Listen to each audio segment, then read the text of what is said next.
तो चलिए भाई साहब शुरू करते हैं हम आयुर्वेद को सीखना देसी भाषा में। आज हम लोग पढ़ने वाले हैं द्रवगुण। जैसा कि आपको पता है कि टोटल सेकंड ईयर में 6 सब्जेक्ट होते हैं भाई साहब, उसमें से एक सब्जेक्ट का नाम है द्रवगुण विज्ञान। तो बात आता है कि द्रवगुण विज्ञान बोलते किसको है, तो आप द्रवगुण को समझो कि द्रवगुण है क्या। उसमें पहले आप द्रव समझो कि द्रव क्या है। तो द्रव एक पदार्थ है। बात आता है भाई साहब पदार्थ फिर क्या है, तो पदार्थ मतलब कि पद प्लस अर्थ। पद मतलब होता है शब्द, अर्थ मतलब जिसका कोई अर्थ निकले। तो ऐसा शब्द जिसका कोई अर्थ निकले उसको बोलते हैं पदार्थ। अब बोलो भाई साहब एग्जांपल दो। जैसे मान लो हम बोलेंगे खट पट झट, ये सब क्या है, शब्द तो है भाई साहब। जैसे खट क्या है, शब्द है। पट क्या है, शब्द है, लेकिन कोई इसका अर्थ है नहीं है। लेकिन हम बोलते हैं भाई साहब को कि कलम, तो कलम क्या है, एक शब्द है और उसका कोई अर्थ भी होता है। तो ऐसा शब्द जिसका कोई अर्थ निकले उसको बोलेंगे पदार्थ। और द्रवगुण क्या है, वो क्या है आपका, वो पदार्थ है। तो इतना समझ में आया भाई साहब कि द्रव एक पदार्थ है, मतलब जिसका कोई अर्थ निकले, और उसी का हम लोग आज पढ़ने वाले हैं। देखिए पहला पीपीटी स्टार्ट करते हैं। जैसे मैं फर्स्ट सवाल पूछ दिया भाई साहब, देखिए जो हम पूछे आपसे कि द्रवगुण विज्ञान क्या है। द्रवगुण विज्ञान क्या है, आप समझो सोशल मीडिया से। सोशल मीडिया से जैसे साहब मान लीजिए कि आप सोशल मीडिया पर चाहते हो कोई अननोन फ्रेंड बनाना, होता है ना भाई साहब। जैसे आप इंस्टाग्राम ओपन करते हो, चाहे फेसबुक ओपन करते हो और चाहते हो कोई अनजान दोस्त बन जाए। तो जैसे आप अनजान दोस्त बनाना चाहोगे तो आप उसको क्या करोगे, पहले उसका नाम देखोगे कि उसका नाम क्या है, फिर देखोगे उसका गुण क्या है, मतलब वो किस तरह का दिखता है, उसका आकार क्या है, रंग कैसा है, मतलब रूप कैसा है। तो आप एक तरह से उसका ओवरव्यू देखते हो प्रोफाइल पिक्चर पे। उसी तरह से हम द्रवगुण विज्ञान में द्रव के बारे में पढ़ेंगे। द्रव के बारे में क्या क्या पढ़ेंगे भाई साहब, जैसे बोल रहा है कि उसके बारे में हम लोग नाम पढ़ेंगे कि द्रव का नाम क्या है, उसका रूप क्या है ना, और फिर उसका गुण क्या है और कर्म क्या है, और लास्ट में देखेंगे उसका प्रयोग क्या है। उसी तरह से देखिए एग्जाम्पल दिया गया है कि मान लीजिए साहब आप सोशल मीडिया प्रोफाइल पे जाते हो, तो सोशल मीडिया प्रोफाइल मान लीजिए किसका प्रोफाइल है, आपका नहीं है साहब, ये है हरिद्र का, मतलब कि हल्दी का है। तो जैसे आप इसका नाम क्या हो गया, हल्दी हो गया, मतलब कि इसका नाम तो पता चल गया भाई साहब, किसका नाम क्या है, हल्दी है। फिर पता चलता है इसका फॉर्म, मतलब कि रूप। हम बोले ना कि इसमें क्या क्या पढ़ते हैं, इसमें हम द्रवगुण विज्ञान में हम लोग पढ़ते हैं नाम को, फिर रूप को, फिर गुण को, फिर कर्म को, और फिर उसके प्रयोग को, किसके, द्रव के। तो इससे तो पता चल गया कि भाई एक द्रव है, मतलब एक ऐसा दोस्त है जिसका नाम हल्दी है। तो कोई लड़की नहीं है भाई साहब, खुश मत हो जाइएगा, है ना। तो ये हल्दी है। अब आता है भाई उसका रूप कैसा है, रूप देख ही रहो कैसा है, येलो है। तो उसी तरह से येलो समझ में आ गया भाई साहब। फिर इसका गुण कैसा है, मतलब ड्राई और हॉट है। जैसे कि मान लीजिए आप उसका गुण कैसे देखोगे, जैसे कि मान लो कि वो बहुत अच्छे है, मतलब कि मान लीजिए कोई ऐसी लड़की है जो बोल रही है कि पापा के परी लिखी हुई है, तो आप समझोगे ना कि थोड़ा नाजुक लड़की होगी। या फिर बोले ऐसा कुछ लिखा हुआ मिल जाए आपको बायो में, माई लाइफ माई रूल, तो आपको समझ में आएगा कि भाई एटीट्यूड वाला लड़की है, लड़का भी हो सकता है भाई साहब।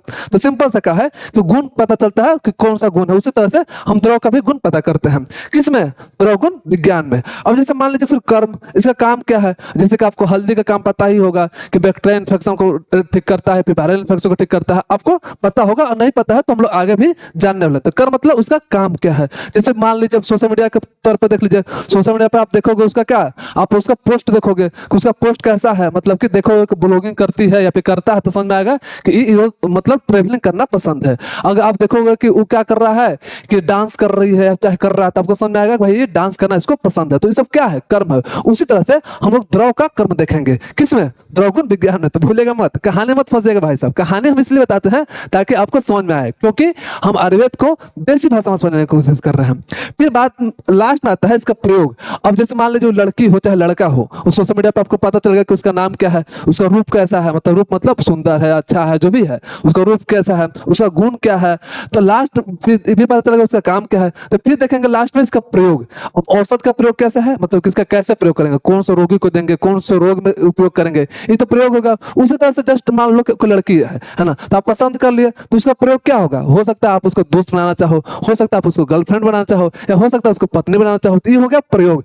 उसी तरह से द्रव का भी हम लोग प्रयोग पढ़ते हैं, किसमें, द्रवगुण विज्ञान में। तो टोटल चीज इतना सारा चीज पढ़ते हैं किसमें, द्रवगुण विज्ञान में। पहला उसका नाम देखिए लिखा है, उसका नाम, उसका रूप, फिर उसका गुण, फिर कर्म, फिर प्रयोग। भाई सब रटिएगा नहीं, समझने की कोशिश कीजिएगा। तो इतना सारा चीज हम लोग द्रवगुण विज्ञान में पढ़ते हैं। अगर कभी आ जाए तो द्रवगुण विज्ञान है क्या, तो आप इसको चिपका दीजिएगा। अब इसके साथ साथ भाई साहब ऐसी सब मत बोल दीजिएगा, सोशल मीडिया का कहानी मत लिखेगा, वो तो समझाने के लिए भाई। आप संस्कृत का यूज कीजिएगा। संस्कृत में क्या लिखा है, द्रवनाम नाम रूपाने गुण कर्माणे सर्वस्व पी योगासच पी वर्णयते यस्मिन द्रव गुण हितत। मतलब कि वही चीज बोला है कि नाम रूप गुण कर्म और प्रयोग जिस शास्त्र में द्रव के बारे में बताया है, उस शास्त्र को, किस शास्त्र को, उस शास्त्र को हम लोग द्रवगुण विज्ञान बोलते हैं। तो एक पेज समझ में आ गया भाई साहब कि इसको बोलते हैं हम लोग द्रवगुण विज्ञान। अब बात आता है कि पदार्थ क्या है। हम बता दिए भाई कि ऐसा शब्द जिसका कोई अर्थ निकले उसको बोलते हैं पदार्थ। तो अब भाई साहब आए क्या क्या, दो लोग आए है ना। एक तो ये द्रवगुण विज्ञान जो हम लोग बुक पढ़ने वाले हैं, अब एक है कौन, आपके भाव प्रकाश निकंठु। अब भाव प्रकाश निकंठु ये मत समझिएगा कि कोई इंसान है, भूल मत कीजिएगा। हम भी समझते थे कि भाव प्रकाश निकंठु इंसान है। एक बुक का नाम है जो भाव प्रकाश लिखे हैं। भाव प्रकाश एक बुक है जो बोला है कि पूरे दुनिया के जितने पदार्थ है ना, वो टोटल कितने पदार्थ होते हैं, तो 5। बार बार एमसीक्यू में पूछा जाता है, तो ध्यान रखिएगा कि पूरे पदार्थ के 5 पदार्थ में बांटे हैं। कौन, भाव प्रकाश निकंठु जो शास्त्र है, बुक है, वो बुक जो है 5 प्रकार के पदार्थ को मानता है। लेकिन हम लोग पढ़ने वाले हैं क्या, आप द्रवगुण विज्ञान पढ़ने वाले हैं, तो द्रवगुण विज्ञान कितना मानता है, तो टोटल 7 पदार्थ मानता है भाई साहब। आपके भाव प्रकाश मानते थे 5, आपका द्रवगुण विज्ञान कितना मानता है 7, जो कि हम लोग आगे पढ़ने वाले हैं। फिर आता है आपके एमसीक्यू में बार पूछा जाता है, इसे ध्यान दीजिएगा कि आता है आपको एक वैशेषिक दर्शन है भाई साहब। कौन है, वैशेषिक दर्शन। अब जैसे कि आपको पता ही होगा कि 2 दर्शन होता है, पदार्थ विज्ञान आप पढ़े होंगे फर्स्ट ईयर में, जिसमें से 2 प्रकार के दर्शन पढ़े थे, एक आस्तिक दर्शन, एक नास्तिक दर्शन। आस्तिक दर्शन में टोटल 6 था और फिर नास्तिक दर्शन में 3 था। तो आस्तिक दर्शन का एक है टाइप आपका वैशेषिक दर्शन, जो उन लोग मानता है कि टोटल पदार्थ कितने होते हैं, देखिए लिखा हुआ है भाई साहब, कितने होते हैं, 6। तो भाई साहब यहाँ से 3 सवाल एमसीक्यू बन सकता है। पहला कि भाव प्रकाश कितना माना था 5, वैशेषिक दर्शन कितना माना था 6, और द्रवगुण विज्ञान कितना मानता है तो 7। तो एक याद रखिएगा कि पदार्थ का ये लोग अपना अपना मत है, ठीक है। तो यहाँ से आपका एमसीक्यू बन सकता है। फिर देखते हैं नेक्स्ट कि भाई साहब आप तो बोल तो दिए कि द्रवगुण विज्ञान में 7 पदार्थ होते हैं, तो कौन कौन से होते हैं, तो पहले देख लीजिए नाम कौन कौन सा है। द्रव है, गुण है, रस है, विपाक है, फिर आपका वीर है, प्रभाव है, कर्म है।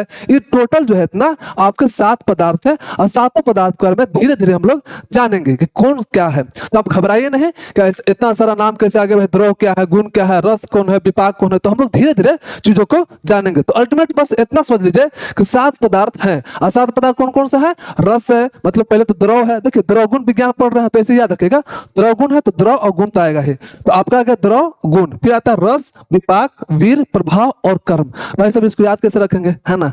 बात आता है कि आप तो बोलते दिए, लिखना पड़ेगा, हमको याद रखना पड़ेगा। तो याद रखेगा ट्रिक है, क्या क्या ट्रिक भाई, डीजे रवि पीके है, मतलब डी फॉर द्रव, जी फॉर गुण, आर फॉर रस, उसी तरह से विपाक, वीर, प्रभाव और कर्म। तो इस तरह से याद रखिएगा डीजे रवि पीके है, ठीक है ना। अब समझते हैं धीरे धीरे कि क्या है, इसमें से हम लोग समझेंगे। देखिए इसको थोड़ा सा अलग से है, मतलब सिंपल सा 3-4 टर्म है जो हम लोग समझेंगे, बार बार द्रवगुण विज्ञान में आएगा। तो हम एक बार समझ लेते हैं कि है क्या। तो देखिए क्या क्या लिखा हुआ है। पहले लिखा है समवायीकरण, है ना, पहले लिखा है समवायीकरण, फिर लिखा है आपका असमवायीकरण, फिर आता है निमित्त कारण, अब आता है साधारण कारण। बात आता है कि इतना जो 4 कारण है, चारों कारण का मतलब क्या है। तो देखिए फर्स्ट में लिखा है जो है समवायीकरण। तो समवायीकरण सिंपल समझ लीजिए कि द्रव है, आगे पढ़ेंगे कि द्रव क्या है। द्रव वह है जो पदार्थ है, पदार्थ क्या है, हर चीज पदार्थ है, आप पदार्थ हो, हम पदार्थ हैं। तो द्रव सिंपल सा, जैसे मान लो चाय, जैसे एग्जाम्पल भी दिया चाय बनाने का। तो जो चाय बनाते हो आप, तो जब चाय बनाते हो तो उसमें आप दूध डालते हो, तो दूध क्या है, एक तरह का द्रव है, पदार्थ है, यानी कि सबस्टांस है। तो जो सबस्टांस है ना, उसे बोलते हैं हम लोग क्या, समवायीकरण। देखिए लिखा हुआ है, जैसे पानी हो गया, दूध हो गया, चीनी हो गया, चाय पत्ती हो गया, मतलब material itself that is called समवायीकरण। बार बार आता है एग्जाम में है क्या, तो समझा दीजिएगा कि तो सबस्टांस है उसी को हम लोग समवायीकरण बोलते हैं। अब बात आता है असमवायीकरण किसे बोलते हैं। तो असमवायीकरण मतलब कि क्वालिटी, भाई साहब गुण को बोलते हैं। जैसे मान लीजिए इलायची का जो खुशबू है, तो जो खुशबू हुआ ना वो असमवायीकरण है, सिंपल सा। असमवायीकरण किसको बोलेंगे, जैसे इलायची अदरक की जो खुशबू है, या फिर बोलो तो क्वालिटी है ना साहब, वही आपका क्या है, असमवायीकरण है। अब बात आता है ये वाला निमित्त कारण। तो निमित्त कारण मतलब जो उसको बनाया, बनाने वाला। जैसे मान लीजिए जो चाय बनाया, हम लोग चाय बना के एग्जांपल देख रहे हैं, तो जो चाय बनाने वाला हुआ ना वो निमित्त कारण हुआ। जैसे घड़ा, जो मिट्टी से घड़ा बनाता है, तो जो कुम्हार हुआ, तो कुम्हार क्या हुआ, वो आपका क्या हुआ बताइए, आपके निमित्त कारण हुआ। ठीक है, अब आता है साधारण कारण। साधारण कारण मतलब उसका जो नॉर्मल प्रॉपर्टी है, जैसे उसमें उष्मा हो सकता है, उसमें आग हो सकता है ना। तो वीर हम लोग पढ़ने वाले हैं वीर को, तो वीर जो है ना वो आपका साधारण कारण है। तो अल्टीमेट 4 कारण पढ़े। एक समवायीकरण, मतलब material itself that is called समवायीकरण। असमवायीकरण मतलब कि जो क्वालिटी है वो असमवायीकरण है, और जो उसको बनाया है वो निमित्त कारण है, और जो नॉर्मल प्रॉपर्टी है वो आपका साधारण कारण है। तो इस कारण जो है हम लोग थोड़ा सा हट के बात है, मतलब चैप्टर से रिलेटेड नहीं है, बस एक जगह हम लेके आ गए हैं ताकि वो कहीं भी वर्ड आए, चारों में से कोई भी वर्ड, तो आपको समझ में आए। ठीक है साहब, नेक्स्ट चलते हैं हम लोग। इस आते हैं चैप्टर में हम लोग, जैसे कि हम लोग पढ़े थे कि पदार्थ को हम लोग 7 प्रकार का पदार्थ में हम लोग देखे थे कि 7 प्रकार का पदार्थ होता है द्रवगुण विज्ञान के अकॉर्डिंग। 5 प्रकार का किसके अकॉर्डिंग था, भाव प्रकाश के अकॉर्डिंग, और वैशेषिक दर्शन के अकॉर्डिंग 6 प्रकार का था। लेकिन हम लोग पढ़ने वाले हैं 7 प्रकार का। उसमें से फर्स्ट प्रकार जो है पदार्थ का द्रव है। तो द्रव क्या है, तो समझिएगा कि द्रव वह है जो आपको, मतलब कि जो पदार्थ है ना भाई साहब, वही द्रव है। इसमें एक टर्मिनोलॉजी आता है बार बार, जिसको आप समझिएगा। देखिए क्या लिखा हुआ है यहाँ पे, देखिएगा यहाँ पे, देखिए रुक जाए, पेन सेलेक्ट कर लेते हैं भाई। देखिए एक तो हम लोग पढ़े क्या, निमित्त कारण, 4 कारण पढ़े ना। तो एक एक्स्ट्रा है, इसमें से आता है समवाय संबंध। अब समवाय संबंध क्या है, तो समवाय संबंध ऐसा संबंध है जो कभी अलग ही ना हो। मतलब होता ना है लैला मजनू टाइप के, तो लैला मजनू क्या है, कभी अलग ही नहीं होगी। तो उसी तरह से जैसे फेविक्विक जो होता है, तो जस्ट लाइक ऐसा संबंध जो कभी अलग ना हो। अब भाई कौन सा ऐसा संबंध है जो अलग नहीं हो रहा है, कहा खिचड़ी पक रहा है यहाँ पे, तो समझ जाइएगा कि द्रव में 2 चीज होता है। एक होता है भाई साहब क्या, देखिएगा, एक होता है गुण और एक होता है कर्म। फिर से सुनेगा, एक होता है गुण और एक होता है कर्म। तो द्रव में गुण और कर्म जो होता है समवायी संबंध में होता है। भाई साहब फिर से बताइए, ये तो बहुत टर्मिनोलॉजी फिर से यूज कर लिए। सिंपल सा बोले भाई कि द्रव में गुण और कर्म जो होता है समवायी संबंध में होता है, उसी को द्रव बोलते हैं। समवायी मतलब जो अलग ना हो। भाई साहब एग्जाम्पल दीजिए, समझ में नहीं आ रहा है। जैसे मान लीजिए आपको क्या बोले कि जो मटेरियल इटसेल्फ इज कॉल्ड आपका द्रव, मतलब कि जो मटेरियल है साहब उसी को द्रव बोलते हैं। जैसे मान लीजिए आपको गुलाब जामुन दे देंगे, अब कोई काला होगा, जैसे हम खुद काला है भाई साहब, तो मतलब ऐसा मत लीजिए, हट मत कीजिएगा गुलाब जामुन कह लिए आप, है ना। लेकिन मान लीजिए गुलाब जामुन लिए, ठीक है। अब गुलाब जामुन में क्या है, उसका मिठास होता है, तो गुण उसका क्या है, मिठास का। तो अब आपको बोलेंगे साहब कि द्रव क्या है, आपका मिठाई है, मतलब कि काला जामुन है। अब बोलेंगे कि उसमें से आप चम्मच से चाहे कुछ से आप उसका मिठास निकाल दीजिए बाहर, तो आप निकाल पाओगे, नहीं निकाल पाओगे। मतलब कि अगर एक लाइन में बोले आपको कि अगर आपको गुलाब जामुन दे दिया जाए हाथ में, अब बोला जाए कि आप उसको मिठाई को अलग कर दो और उसका जो मिठास है उसको अलग कर दो, नहीं अलग कर पाओगे। तो अल्टीमेट है क्या, ये आपका समवाय संबंध है, मतलब ऐसा संबंध जो अलग कभी होगा ही नहीं। और उसका मान लीजिए गुण क्या है, तो जैसे खाद्य का एनर्जी देता है, जिसका क्या हुआ, कर्म हुआ। तो कर्म कभी अलग नहीं कर पाओगे। जैसे आपको बोलेंगे कि भाई साहब ये जो आपको काला जामुन दिए हैं, तो इसमें से आप हमको निकाल के दीजिए जो आपको एनर्जी देता है, उसको अलग से निकाल के दीजिए, तो आप निकाल तो नहीं पाओगे, वो द्रव के अंदर ही है। और जब आप वो द्रव को लोगे तो आपको मिठास लगेगा जो उसका गुण है, और वो जो आपको है एनर्जी देगा जो उसका कर्म है। तो अल्टीमेट एक लाइन बोलने तो द्रव में 2 चीज होता है जो समवाय संबंध में होता है। कौन कौन भाई साहब, गुण और कर्म। ठीक है, तो ये चीज को यहाँ पे लिखा हुआ है। क्या लिखा हुआ भाई, देखिए संस्कृत में लिखा हुआ है, यत्रासिता कर्म गुणा कारणम समवायी यत तत्र द्रवम, मतलब चरक सूत्र स्थान चैप्टर नंबर 1 और श्लोक नंबर 51। इसमें बोल रहा है कि जिसमें कर्म और गुण समवाय संबंध में रहे उसको बोलते हैं द्रव। तो समझ में आया भाई साहब कि समवाय संबंध क्या है। यही चीज लिखा हुआ है कि द्रव इक्वल टू गुण प्लस कर्म, है ना। नेक्स्ट देखते हैं, बीच में लाइट कट गया था और माइक का साउंड ऑफ हो गया था, तो फिर से शुरू करते हैं। हम लोग क्या बात कर रहे थे साहब, जैसे बात कर रहे थे कि आपके टोटल 7 पदार्थ होते हैं, जिसमें से फर्स्ट पदार्थ के बारे में हम लोग बात कर चुके थे, मतलब कि द्रव के बारे में बात कर चुके थे। अब आते हैं गुण। तो गुण क्या है, तो आप समझिएगा कि गुण वो है जो निश्चेष्ट होता है। अब निश्चेष्ट होता है कहा साहब, निश्चेष्ट मतलब इनएक्टिव। जैसे कि मान लीजिए हम बोलेंगे कि अच्छाई, तो अच्छाई क्या है, इनएक्टिव है। जब तक वो अच्छाई किसी इंसान में नहीं चला जाता तो बिना कर्म कैसे करेगा। जैसे मान लीजिए हम बोलते हैं कोई इंसान अच्छा है, तो मतलब क्या करेगा, भलाई करेगा, वो किसी का मदद करेगा। तो वो अच्छाई जब किसी इंसान क्या है, एक तरह का द्रव है, तो जब द्रव में जाता है तब वो कर्म में कन्वर्ट कर पाता है। तो अल्टीमेट बोल सकते हैं कि गुण जो होता है वो इनएक्टिव होता है, मतलब कि बिना द्रव का कोई काम नहीं कर सकता है। जैसे मान लीजिए हम बोलेंगे कि मिठास, मिठास क्या समझ नहीं आ रहा है, लेकिन हम बोलेंगे कि मिठाई जो आप दे रहे हैं, आप जब खाते हो तो मिठाई क्या लगता है, मीठा लगता है, मतलब उसके अंदर क्या है, मिठास है। तो अल्टीमेट उसका कर्म शो करने के लिए, मिठास शो करने के लिए उसको द्रव का जरूरत होता है। तो ये चीज लिखा है आपके कि समवायित्व निश्चेष्ट कारणम दैट इज कॉल्ड गुना, मतलब कि निश्चेष्ट मत होता है, यह स्वयं काम नहीं करता, वो द्रव के द्वारा करता है। वही चीज बोला है कि मतलब कि जो 1 सेकंड रुक जाएगा भाई साहब, ठीक है ठीक है, थोड़ा स्पीकर चेक कर रहे थे, तो पता चलता है कि 1 घंटा का वीडियो रिकॉर्ड हुआ और आवाज नहीं गया, तो मेहनत दुगना हो जाता है। जो दोबारा लेक्चर, तीसरा बार लेक्चर रिकॉर्ड करना है बाय द वे, तो मेहनत है अपना अपना, अभी अपना मेहनत करते हो लाइफ में, यहाँ ये मेहनत चल रहा है। खैर हम बात कर रहे हैं क्या कि सिंपल सा क्या बोले हम कि द्रव के हेल्प से गुण जो है काम करता है, नहीं तो ये इनएक्टिव फॉर्म में रहता है। जबकि आगे हम लोग बहुत अच्छा से इसके बारे में पढ़ेंगे आगे आने वाले चैप्टर में कि गुण जो टोटल 41 होता है, जिसमें से गुरुवादी गुण 20 होता है, परादी गुण आपके कितने होते हैं, 10 होते हैं, सब आप फर्स्ट ईयर पढ़ चुके होंगे। जिसमें विशिष्ट गुण कितने होते हैं आपके, 5 होते हैं, और आध्यात्मिक गुण 6 होते हैं। तो इस तरह से 41 गुण होते हैं। अब हर एक गुण को हम लोग बहुत डिटेल तरीका से आने वाले चैप्टर में हम लोग पढ़ने वाले हैं। ठीक है साहब, अब बात आता है रस क्या है। तो रस सिंपल सा आपको पता ही है, 6 तरह का रस होता है, मधुर, अम्ल, लवण, तिक्त, कटु, कसाय। किसे सुनेगा, मधुर, अम्ल, लवण, तिक्त, कटु, कसाय, तो 6 रस है। और रस क्या है, मतलब कि वो चीज जो जीभ पे जाने के बाद जो फील हो उसी को रस बोलते हैं। जैसे यही चीज लिखा हुआ है भाई साहब, रसयते आस्वादते इति रस, मतलब भाई द्रव का वह गुण जिसका आस्वाद मतलब लिया जाता है, जिसका स्वाद लिया जाता है, उसी को हम लोग रस बोलते हैं। सिंपल सा, इसमें कोई प्रॉब्लम नहीं है। जो आने वाला नेक्स्ट है उसको समझिएगा, विपाक।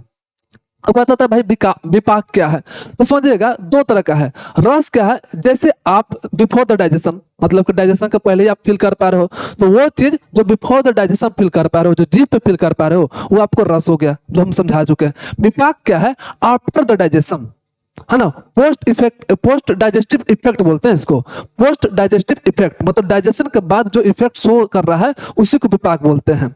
समझिएगा, ये चीज लिखा हुआ है, समझिए क्या हो रहा है, यहाँ से समझिए। बोल रहा है कि फूड को इंटेक किया भाई साहब, आप मुंह में फूड इंटेक किए, फिर उसका डाइजेशन होता है, इसके बाद न्यू फॉर्म बनता है। जैसे एग्जाम्पल के तौर पर समझिएगा, जैसे मधुर है, तो आपका रस जो है मीठा है, तो कोई चीज आप खाएं तो आपको क्या लगा, मीठा लगा, लेकिन हो सकता है कि जाके आपके आफ्टर द डाइजेशन वो बदल जाए, है ना, जैसे अम्ल हो जाए, तिक्त हो जाए, कटु हो जाए। ऐसा होता नहीं है, बस आप समझ लो कैसा हो जाए। जैसे एग्जांपल के तौर पर देते हैं भाई साहब, टेक्निकली गलत बता रहे हैं लेकिन आप समझने के लिए, जैसे मान लीजिए कोई एक फूड ए है, ठीक है, और एक फूड बी है, ठीक है, तो ये मान लीजिए इसका रस जो है मधुर लगा आपके जीवा पर, ठीक है, मतलब जीभ पे आपको मधुर लगा।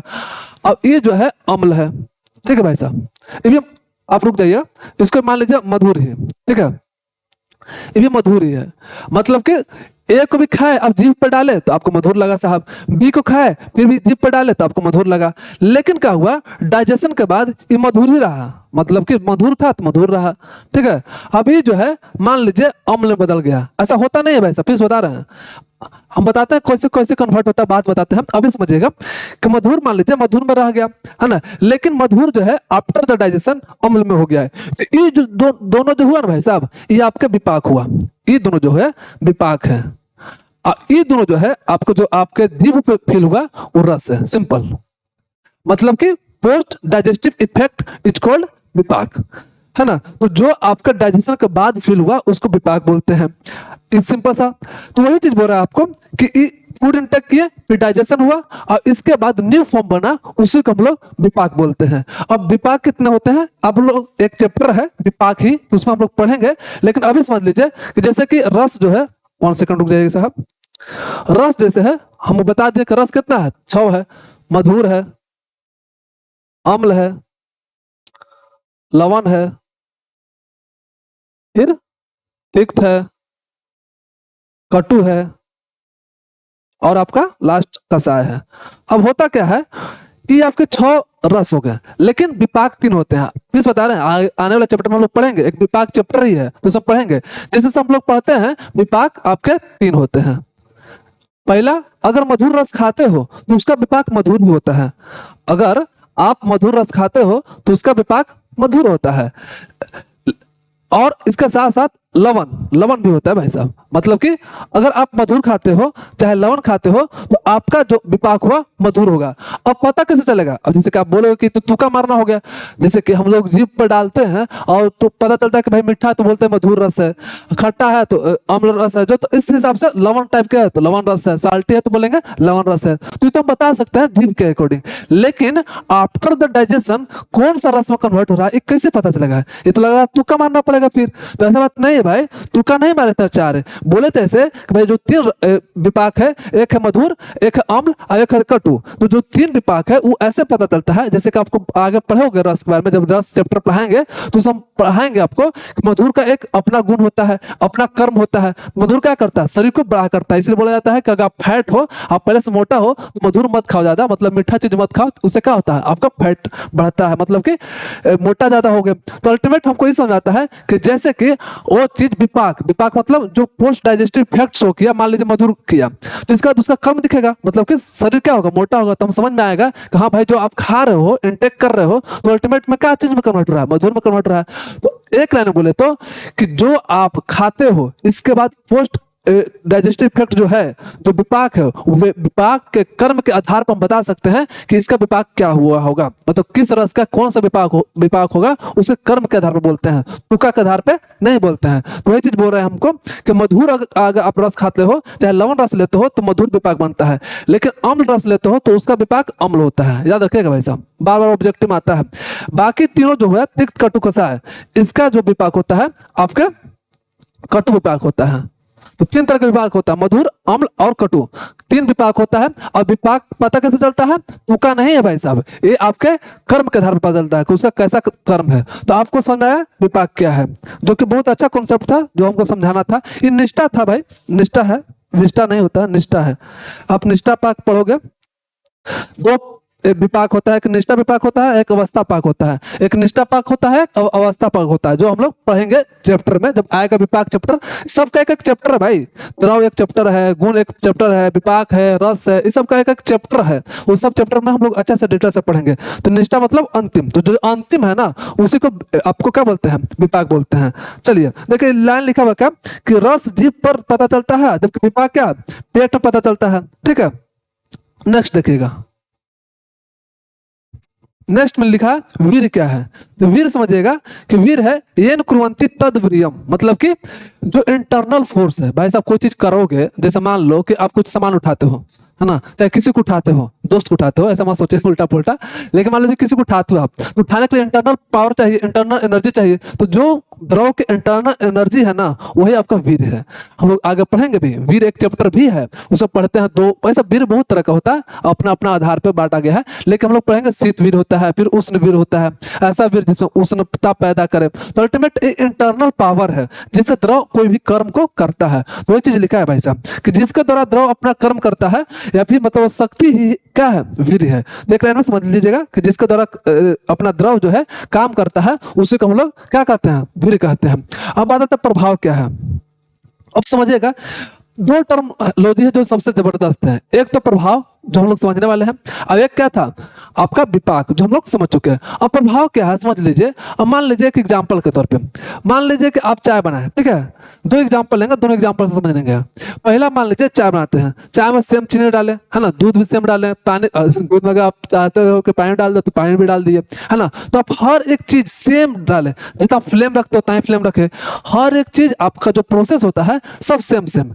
तो एक बार में क्या हुआ कि बहुत अच्छा बना चाय, आपका जो चाय है बहुत अच्छा बना, लेकिन दोबारा जब उसी तरह से प्रोसेस से गुजारे सेम सेम, तो दोबारा जो बना तो क्या हुआ कि आपका चाय खराब निकल गया। तो आप सोचोगे कि भाई साहब दोनों केस में तो सेम रखे थे, सेम चीनी रखे थे, सेम दूध रखे थे, सेम इलायची रखे थे, फ्लेम सेम रखे थे, सब चीज सेम सेम था, तो भाई दोनों अलग अलग कैसे हुआ? तो जो दोनों अलग अलग है ना वही आपका क्या है? प्रभाव है, वही आपका प्रभाव है। एक दूसरा एग्जाम्पल समझिए, मान लीजिए कि हस्बैंड वाइफ है, उसका बच्चा पैदा होता है जो जुड़वा है, और जुड़वा है तो सब चीज सेम है, हाथ भी मतलब हाथ खैर आपका भी दो होगा, उसका भी हाथ दो होगा, लेकिन उसका हाइट सेम है ना, उसका रंग सेम है, जो नाक का बनावट है, आंख का बनावट है, सब टोटल टू टोटल क्या है, सेम है, लेकिन एगो क्या होता है लखेरा बन जाता है साहब, हो सकता है एक लखेरा बन जाए, और एक क्या है डॉक्टर बन जाता है। जैसे कि आप बनने वाले हो, है ना, तो आपको अब देख लो आप अच्छा डॉक्टर बनने वाले हो कि बुरा डॉक्टर बनने वाला हो तो अलग चीज है, लेकिन मान लीजिए वो जो बच्चा है एक बनता लखेरा और एक बनता आपका क्या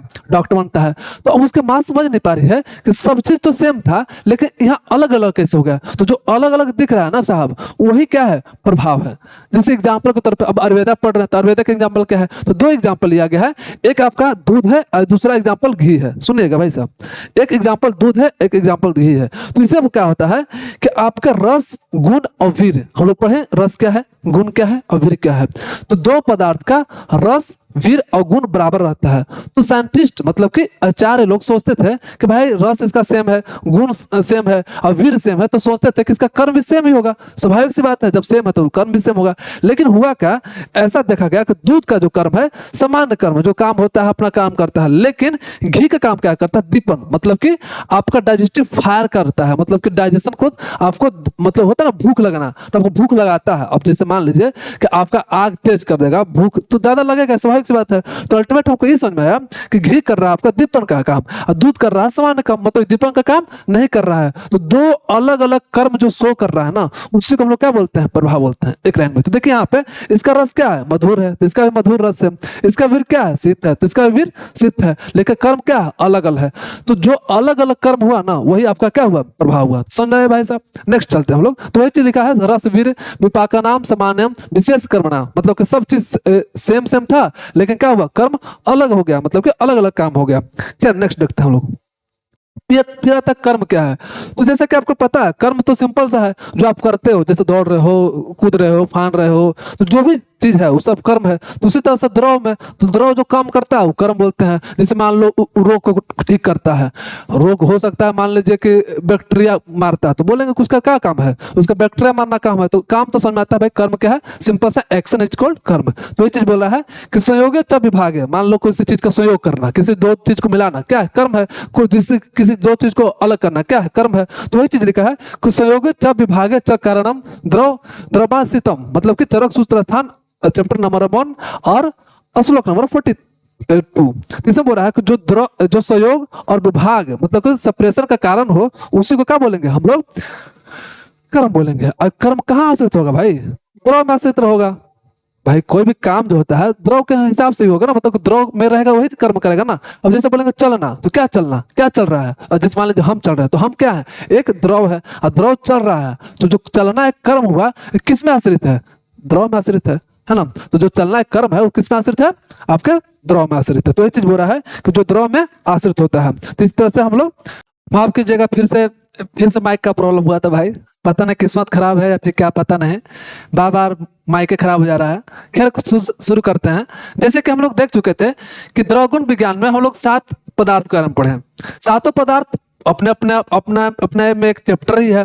तो अल्टीमेट हमको समझ में आया भाई साहब कि द्रवगुण विज्ञान तो बहुत बड़ा है, तो उसको क्या करेंगे हम लोग, ब्रांच में बांटेंगे। जैसे कि आप जाते हो किसी भी हॉस्पिटल में, तो क्या देखते हो, को अपना अपना एक ब्रांच होता है। जैसे आई का डिपार्टमेंट अलग होता है, कान का डिपार्टमेंट अलग होता है, तो एक तरह का डिपार्टमेंट में बांटते हैं ताकि सहूलियत हो लोगों को। उसी तरह से हम लोग को पढ़ने में सहूलियत हो, इसके लिए क्या किए, हम टोटल द्रवगुण विज्ञान को 6 ब्रांच में बांट दिए। ठीक है साहब। जिसमें से फर्स्ट हम लोग बांटे किस में, नाम रूप विज्ञान में। ठीक है, नाम रूप विज्ञान में। अब इसमें क्या करते हैं, इसमें किस चीज का पढ़ाई करते हैं, तो इसमें हम लोग सिंपल सा द्रव का आइडेंटिफिकेशन करते हैं। जैसे आप देखे होंगे क्लास 11 में जब पढ़े होगे भाई साहब, ऐसा तो नहीं हो कि आप नहीं पढ़े होगे, आप प्राइवेट कॉलेज में हो चाहे कहीं से भी पढ़ रहे हो, तो इतना तो पढ़े ही होगे आप लोग कि आप फर्स्ट चैप्टर पढ़े होगे लिविंग वर्ल्ड। लिविंग वर्ल्ड में क्या पढ़ते हैं, स्पेसीज का पहले क्या करते हैं, आइडेंटिफिकेशन करते हैं, फिर क्या करते हैं उसका नोमेनक्लेचर करते हैं, और फिर लास्ट में उसका क्लासिफिकेशन करते हैं। उसी तरह से भाई साहब द्रवगुण विज्ञान में द्रव हमको मिल गया, तो पहले उसका क्या करेंगे, आइडेंटिफिकेशन करेंगे कि भाई है क्या, अश्वगंधा है या फिर चूर्ण है, या फिर चूर्ण है तो कौन सा चूर्ण है। तो अल्टीमेट क्या किया, आइडेंटिफिकेशन किया। तो आइडेंटिफिकेशन कहाँ सीखोगे आप, नाम रूप विज्ञान में सीखोगे। फिर दूसरा क्या आता है, गुण ज्ञान। गुण ज्ञान क्या होता है साहब, जैसे कि मान लो आप आइडेंटिफाई कर लिए कि भाई ये अश्वगंधा है, भाई इसका गुण क्या है, इसका रस कौन सा है ना, इसका आपका गुण कौन सा है। तो ये सब चीज के बारे में हम कहाँ पढ़ेंगे, हम लोग पढ़ेंगे गुण ज्ञान में। अब बात आता है भाई साहब कर्म ज्ञान क्या है। तो कर्म ज्ञान में एक ब्रांच है जिसमें हम लोग द्रव का कर्म करना पढ़ते हैं, मतलब कि उसका काम क्या है। अभी दीपन करेगा, पाचन करेगा, है ना, आपका वात को कम करेगा, वात को बढ़ाएगा, अब बात बोले बात को क्यों बढ़ाएगा भाई साहब, तब समझ लीजिए ऐसा ऐसा पेशेंट भी आता है जिसका वात कम हो गया है ना, तो वात कमी से भी बहुत सारी बीमारी होता है, तो उसको बढ़ाना भी होता है। तो अल्टीमेट किसका क्या कर्म है, ये द्रव का कौन सा क्या कर्म है, तो वो कौन सा ब्रांच पढ़ेंगे हम लोग, कर्म ज्ञान में पढ़ेंगे। तो सिंपल सा है ना, नाम में सब पता चलेगा। जिसमें हम लोग नाम रूप विज्ञान मतलब आइडेंटिफिकेशन करते हैं, नाम रूप विज्ञान। जिसमें हम गुण का बात करते हैं तो गुण ज्ञान, है ना। और जिसमें हम लोग कर्म के बारे में पढ़ते हैं तो कर्म विज्ञान। ये सब समझ में आया। अब 3 चीज पढ़ेंगे, योग ज्ञान, फिर पढ़ेंगे प्रयोग ज्ञान, और फिर पढ़ेंगे कल्प ज्ञान। अब मान लीजिए भाई साहब कि ये सब चीज तो ऐसा तो है नहीं कि डायरेक्ट आपको मिल जाएगा, आपको बनाना पड़ेगा दवा। तो जो दवा जिसमें बनाने का विधि लिखा हुआ है ना भाई साहब, उसी को बोलते हैं हम लोग योग ज्ञान। मतलब कि फॉर्मुलेशन, मतलब कि कौन सा दवा कैसे बनेगा, कौन सा द्रव किसमें मिलाएं या फिर कितना मिलाएं, कितना मात्रा होना चाहिए, हर एक चीज का डिटेल तरीका से कौन सा ब्रांच में लिखा रहेगा आपको, आपको योग ज्ञान मिलेगा। तो योग ज्ञान वो है जो फॉर्मुलेशन करता है, दवा को बनाता है।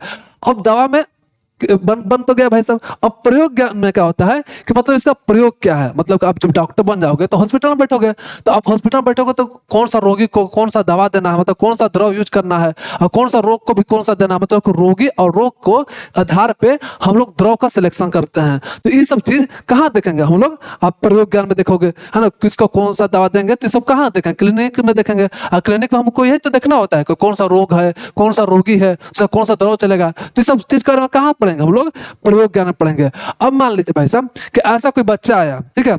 अब मान लीजिए वो बच्चा आया, आप उसको दिए टैबलेट, लो बेटा टैबलेट खा लो। वो बोले कि नहीं हम टैबलेट नहीं खाएंगे। तो आप तो बोले कि भाई साहब क्या करें, तो आप क्या करो, उसको सिरप दे दो। अब बोले कि नहीं नहीं हमको सिरप भी नहीं पीना है, तो आप उसको चूर्ण दे दो। तो अल्टीमेट कर क्या रहो कि आप एक ही चीज को अलग अलग फॉर्म में दे रहे हो। तो जो अलग अलग फॉर्म है जिससे क्या होता है, डाइवर्सिटी बढ़ेगा, जिससे लोग ज्यादा आपको यूज करेगा, मतलब आपका दवा का, है ना। तो ये चीज कहाँ पढ़ते हैं हम लोग, कल्प ज्ञान में। कल्प ज्ञान मतलब कल्पना करना। आप कल्प ज्ञान मतलब कल्पना विधि होता है, तो कल्पना विधि से आप अलग अलग फॉर्म में बदल रहे हो। जैसे एग्जांपल के तौर पर देख लो, हम जब बच्चा थे ना, तो भाई साहब तो कभी ना कभी लाइफ में कफ सिरप तो यूज किया ही होगा, कफ सिरप तो खा ही हो गए, तो सॉरी पिए ही हो गए, है ना। तो कफ सिरप जो होता है बहुत खराब लगता था, तो हम क्या करते थे, उसको फेंक देते थे। तो हम बोलते थे क्या कि भाई साहब, डॉक्टर साहब बोलते थे डॉक्टर साहब आप क्या कीजिए टैबलेट दे दीजिए। तो वो अगर टैबलेट नहीं रहता तो हम तो ले ही नहीं पाते। तो इसीलिए अलग अलग फॉर्म में, मतलब सेम पोटेंसी मतलब सेम पावर का अलग अलग फॉर्म में बदलना, उसी को ज्ञान को, इसी का अध्ययन को हम कहाँ करते हैं, हम लोग कल्प